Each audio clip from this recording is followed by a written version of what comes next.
আসসালামু আলাইকুম বন্ধুরা, কেমন আছেন সবাই? আশা করি সবাই ভালো আছেন, সুস্থ আছেন। আলহামদুলিল্লাহ, আমরাও খুব ভালো আছি, সুস্থ আছি। সোনালী রান্নাঘর অ্যান্ড ব্লগ চ্যানেলে আপনাদের প্রত্যেকে আবারও স্বাগত জানাই। আজকে আমি একটা মজাদার ঘুগনি রেসিপি নিয়ে চলে এসেছি। এটা শুধু মটর দিয়ে তৈরি হবে না, এটা আছে কালো মটর, মটর আর আছে ছোলা। এই 3 রকম দিয়েই এই স্পেশাল রেসিপিটা তৈরি করেছি। দেখুন কতটা লোভনীয় হয়েছে। এটা ভাত, রুটি, পরোটা, মুড়ি সবার সঙ্গেই খাওয়া যায়। তো চলুন দেখে নেওয়া যাক আজকার রেসিপিটি তৈরি করার জন্য আমি প্রথমেই ছোলা, এই যেটাকে বলে কালো মটর, সেই কালো মটর আর সাদা মটর, 3টাকে আমি ভিজিয়ে রেখেছিলাম। সারা রাত অবধি ভিজিয়ে রেখেছিলাম। সকালবেলায় ধুয়ে ভালোভাবে পরিষ্কার করে নিয়েছি। দেখতেই পাচ্ছেন কতটা স্বচ্ছ, একদম পরিষ্কার টলটল করছে পানিটা। তো এখন আমি এগুলোকে প্রেসার কুকারে ভরে ভালোভাবে সিদ্ধ করে নেব। দেখতেই পাচ্ছেন খুব সুন্দরভাবে ফুলে উঠেছে। এগুলোকে ভালোভাবে যদি না ভিজিয়ে রাখেন তাহলে কিন্তু সুন্দরভাবে সিদ্ধ হবে না, তাই অবশ্যই চেষ্টা করবেন রাতে ভিজিয়ে রাখার। আর এর সঙ্গে আমি অ্যাড করব আলু। তার জন্য মিডিয়াম সাইজের 2টো আলুকে ছোট ছোট কিউব কিউব আকারে কেটে নিয়েছি। এখন আমি একটা প্রেসার কুকার নেব। প্রেসার কুকারের মধ্যে এখন আমি সমস্ত কলাইগুলো রেখে দেব। তো কলাইগুলো আমি সবগুলো ধুয়ে পরিষ্কার করে আগে নিয়েছিলাম। এখন শুধু জল ঝরিয়ে জল থেকে তুলে কুকারের মধ্যে ভরে নিলাম। তারপরে আলুগুলোও দিয়ে দিলাম।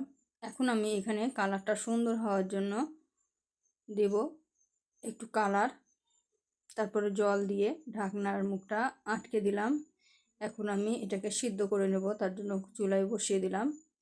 এটা আমি 3 থেকে 4টা সিটি মারিয়েছিলাম, তার মধ্যেই কিন্তু সুন্দরভাবে সিদ্ধ হয়ে গেছে। সবগুলো উপকরণ সুন্দরভাবে সিদ্ধ হয়ে গেছে, আর এরকমই আমার দরকার। এখন আমি এটাকে রান্না করে নেব। দেখতেই পাচ্ছেন সবগুলো কিন্তু সিদ্ধ হয়ে গেছে। তো চলুন এগুলোকে রান্না করার জন্য একটা মশলা রেডি করে নিই। তো দেখতেই পাচ্ছেন সাইডে মশলাটা রাখাই আছে, এখন রান্না করার পালা। তো প্রথমেই আমি একটা কড়াই নিয়ে নিয়েছি। কড়াইয়ে এখন দিয়ে দিব সরিষার তেল। যেহেতু রেসিপিটা সরিষার তেল দিয়েই তৈরি হবে, আর সরিষার তেল দিয়েই কিন্তু সবথেকে বেস্ট লাগে খেতে, তার জন্য কড়াই বসিয়ে দিয়েছি। আর এখন আমি এর মধ্যে সরিষার তেল দিয়ে মশলাটা রেডি করে নেব। তো পরিমাণ মতো সরিষার তেল আমি অ্যাড করে দিলাম। দেখতেই পাচ্ছেন এখন আমি একটা মশলা অ্যাড করব। এই মশলার মধ্যে দেওয়া আছে আদা, রসুন, জিরা, সব রকম দিয়ে পেস্ট করা আছে, আর আছে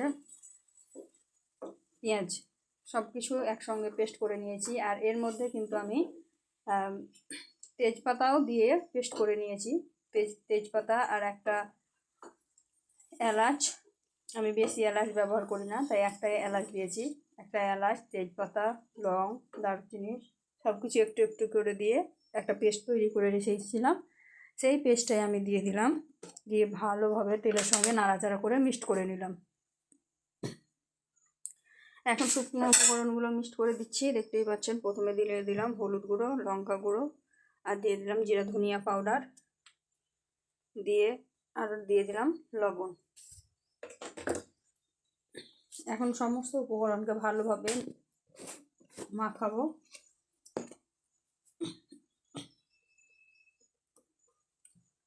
ভালোভাবে পেস্টটাকে সুন্দর করে মাখানোর জন্য কিন্তু এখানে একটু জল অ্যাড করে দিলাম। এতে করে মশলা মানে কম তেলে মশলাটা কষানো যাবে, আর খুব বেশি তেল লাগবে না, আর তলায় লেগেও যাবে না, তলায় লাগার কোনো ভয় থাকবে না। মশলাটা সুন্দরভাবে কুক হবে। তো নাড়াচাড়া করে দেওয়ার পরেই কিন্তু আমি কিছুক্ষণ পর পরেই নাড়াচাড়া করে দিচ্ছি, দিয়ে সুন্দর করে তৈরি করে নিচ্ছি। কালারটা এর মধ্যে দেখুন কত সুন্দর চলে এসেছে।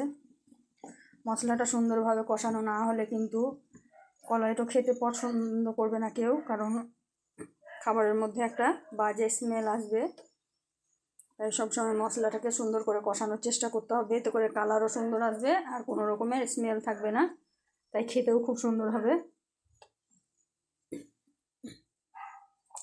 মশলাটা প্রায় আমার হতে মানে প্রায় হয়ে গেছে, কারণ দেখুন তেল ছাড়তে শুরু করে দিয়েছে।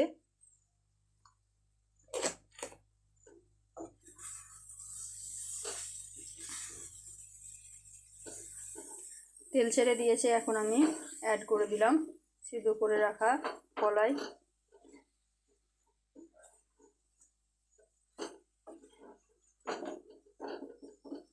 কলাইটা অ্যাড করে দিয়ে ভালোভাবে নাড়াচাড়া করে দিচ্ছি। নাড়াচাড়া করে ভালোভাবে ভেজে নেবো। এটা তো ঝোল হবে না যে ঝোল অ্যাড করব, এখন নাড়াচাড়া করে সুন্দরভাবে ভেজে নেব। কিন্তু প্রথমে যে আলুগুলো অ্যাড করেছিলাম সেগুলো কিন্তু সিদ্ধ হয়ে গেছে, আর ওইগুলোকে আমি এখন খুন্তির সাহায্যে ভালোভাবে নাড়াচাড়া করে ভেঙে দিচ্ছি। এতে করে কলাইটা অনেকটা মাখো মাখো হবে, আর দেখতেও সুন্দর হবে, খেতেও সুন্দর হবে।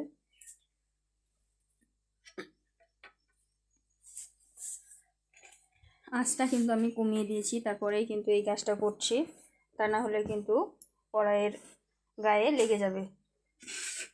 তো দেখতেই পাচ্ছেন ফুটছে, আর সমস্ত আলু কিন্তু আমি ভেঙে দিচ্ছি।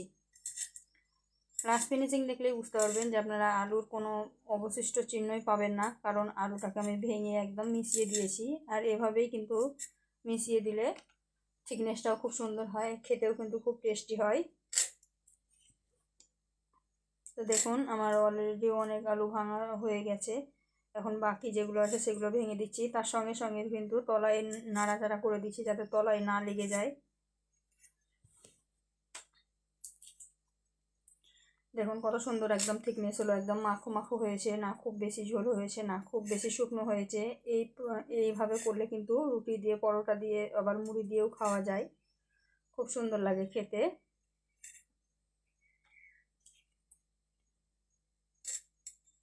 দেখুন সুন্দরভাবে আমার রান্নাটা কিন্তু কমপ্লিট হয়ে গেল। এখানে কিন্তু আপনারা চাইলে কিছু ধনেপাতা অ্যাড করতে পারেন। আমার কাছে যেহেতু ছিল না ধনেপাতা, তার জন্য কিন্তু আমি দেইনি। তো কলাইয়ের একদম থিকনেস পুরো সেট হয়ে গেছে, আর আমার এরকমই দরকার, একদম পারফেক্ট হয়ে গেছে।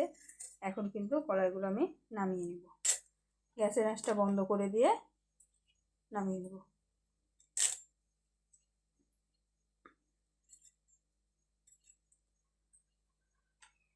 তো দেখতেই পাচ্ছেন কলাই আমার একদম পারফেক্টভাবে রেডি হয়ে গেছে, বন্ধ করে দিয়েছি। এই তো একদম গরম গরম ভাপ উঠছে, দেখুন কত সুন্দর একদম মাখো মাখো। এটা কিন্তু খেতে দুর্দান্ত হয়েছিল। এর উপরে পেঁয়াজ কুচি, লঙ্কা কুচি, ধনিয়া পাতা কুচি দিয়ে যদি পরিবেশন করেন তাও কিন্তু এমনিই খেতে খুব টেস্টি হবে। এখন আমি একটা প্লেট নিয়েছি, প্লেটের মধ্যে সার্ভ করে দেখাচ্ছি। দেখুন কত সুন্দর লাগছে। তো বন্ধুরা এতক্ষণ ধরে ধৈর্য ধরে আমার ভিডিওটা দেখার জন্য অসংখ্য ধন্যবাদ। তো তোমরা আমার ভিডিওটা পুরো ওয়াচ করেছো, এটা আমার কাছে অনেক বড় কিছু পাওয়া। তাই চেষ্টা করবে সব সময় ভিডিওটা ফুল ওয়াচ করার। আর কী ধরনের ভিডিও দেখতে চাও আমার কাছ থেকে সেটাও কিন্তু কমেন্টে জানাবে। আজকের রেসিপিটা কিন্তু এই পর্যন্ত, এর থেকে বেশি বড় করব না। দেখুন পরিবেশন করা হয়েছে, লাস্ট ফিনিশিং কত সুন্দর লাগছে। ওপর থেকে আমি কটা কারি পাতা দিয়েছি দেখতে সুন্দর লাগার জন্য। তো রেসিপিটা যদি ভালো লেগে থাকে অবশ্যই লাইক শেয়ার করে দেবেন, আর কমেন্টে জানাবেন কেমন হয়েছিল। আজকে এই পর্যন্ত, দেখা হবে এই ধরনেরই আরও নিত্য নতুন রেসিপি নিয়ে পরবর্তী ভিডিওতে। ততক্ষণ সবাই ভালো থাকবেন, সুস্থ থাকবেন, আর আমার জন্য একটু দোয়া করবেন। খোদা হাফিজ।